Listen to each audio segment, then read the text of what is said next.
সমকাজে সমবেতন মিলছে না, অনেক সুযোগ সুবিধা থেকেও তারা বঞ্চিত। অভিযোগ, হকের দাবি চাইতে গেলে জুটছে বদলির হুমকি। প্রতিবাদে দক্ষিণবঙ্গ রাষ্ট্রীয় পরিবহন সংস্থা তৃণমূল প্রভাবিত অস্থায়ী পরিবহন কর্মীরা দুর্গাপুরের এজেসির অফিসের সামনে বিক্ষোভে সামিল হলেন। নেতৃত্বে ছিলেন হলদিয়া বাস ডিপোর তৃণমূল নেতা রঞ্জন প্রধান।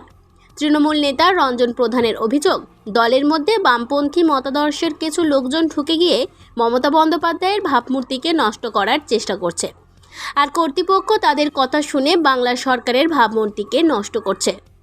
শ্রমিকদের স্বার্থে মাননীয় মুখ্যমন্ত্রী বারে বারে বলে যাচ্ছেন 94খানা প্রকল্প আমাদের বাংলায় দিয়েছেন, প্রত্যেক বাড়ি বাড়ি পৌঁছে গেছে। তার মধ্যে আমরা 2011 সালে তৃণমূল কংগ্রেস সরকার আসার পরে, মাননীয় মুখ্যমন্ত্রী আসার পরে আমরা ট্রান্সপোর্টে এই চাকরি পাই। তো চাকরি পাওয়ার পরে উনি বারে বারে বলেছেন, বারে বারে দিচ্ছেন, কিন্তু আমরা যথাক্রমে যতবার আসছি ম্যানেজমেন্টের কাছে, ম্যানেজমেন্ট আমাদের সঙ্গে নেগলেন্সি করছে। আমি পরিষ্কার কথায় আপনাকে বলি, মার্কস পার্টি, কমিউনিস্ট পার্টি কিছু মানুষ আছেন ওর ভিতরে, যাতে আমাদের সরকারের ভাবমূর্তিটা ভালো না চলতে পারে, এবং দলেই মিশে আছে, এরা দলেই মিশে আছে, তৃণমূল দলেই মিশে আছে, তৃণমূল দলে মিশেই আছে। এরা মানে আমাদের ম্যানেজমেন্টটা সরকারকে অপদস্থ করছে। সামনে আমাদের বিধানসভা আছে, আমি আমাদের প্রত্যেক যারা সৈনিক আছে, যারা শ্রমিক আছে, যাতে আমি ওদের কাছে আবেদন করব, সমস্ত দাবিও আমরা পাবো, না হলে মাননীয় মুখ্যমন্ত্রীর কাছে যাব, কিন্তু যাতে বিধানসভাটা আমরা বিপুল ভোটে মানুষকে জেতাতে পারি। তৃণমূল প্রভাবিত অস্থায়ী পরিবহন কর্মীদের অভিযোগ, হকের দাবি চাইতে গেলেই তাদেরকে বদলি করে দেওয়া হচ্ছে। অফিসার যা চালাবে তাই চলো, আমার বান্ধবনটুকু তো দিয়াই নাই। আমি প্রতিবাদ করেছিলাম, সেই জন্য আমাকে সরিয়ে দেওয়া হয়েছে। বান্ধবন থেকে মানবাজার করে দিয়েছে আমাকে বিনা কারণে, বিনা নোটিশে। হঠাৎ দেখছি মানবাজার ট্রান্সফার। প্রত্যেক দিন পুরুলিয়াতে প্রতিবাদ করেছিলাম, পুরুলিয়া একটা গাড়ি ভালো নাই, খারাপ গাড়িগুলো সব খারাপ গাড়িগুলো পুরুলিয়াতে। প্রত্যেক দিন পুরুলিয়াতে গাড়ি বিড়ি, 4টে গাড়ি যদি বেরো তার মধ্যে 2টো বিড়ি, 10টা গাড়ি বেরোলে 4টে বিড়ি পুরুলিয়াতে। সেই কথাটা বলতে গেলে বসে বসে কোনো বেতন নাই মেকানিকরা।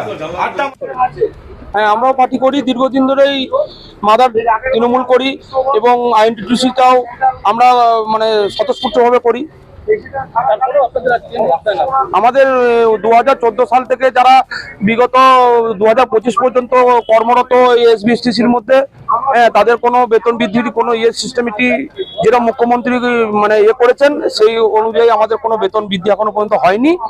তার জন্য আমরা যে এজেন্সির মাধ্যমে আমাদেরকে নিযুক্ত করা হয়েছে, সেই এজেন্সির কাছে আমরা গণডেমনস্ট্রেশন দিতে এসেছি। হ্যাঁ, নেমে আসছে, যেখানে সেখানে ট্রান্সফার করে দিচ্ছে, তারপরে বসিয়ে দিচ্ছে, সাসপেন্ড করে দিচ্ছে, কন্ট্রাক্টরদের থেকে মানে উপরন্ত চাপ দেওয়া হচ্ছে, সব নানা রকম ভাবে অত্যাচার করা হচ্ছে। দাবি না মিটলে পুজোর আগে সর্বাত্মক আন্দোলনে নামার হুঁশিয়ারি আন্দোলনকারীদের।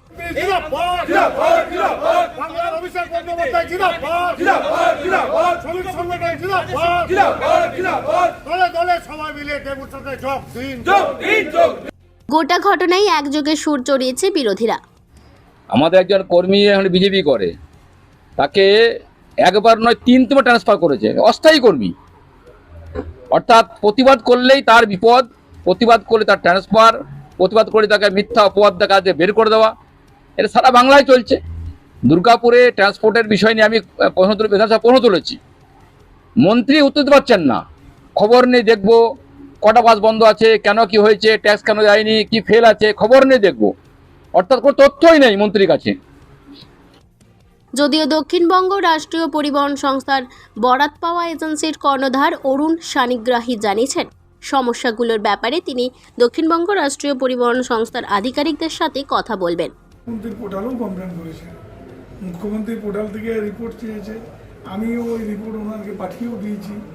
এই বলেছে কতদিন আগে এটা, সেটা তো মাসখানিকের মধ্যেই এটা চলছে, প্র্যাকটিসটা বেশি দিন না।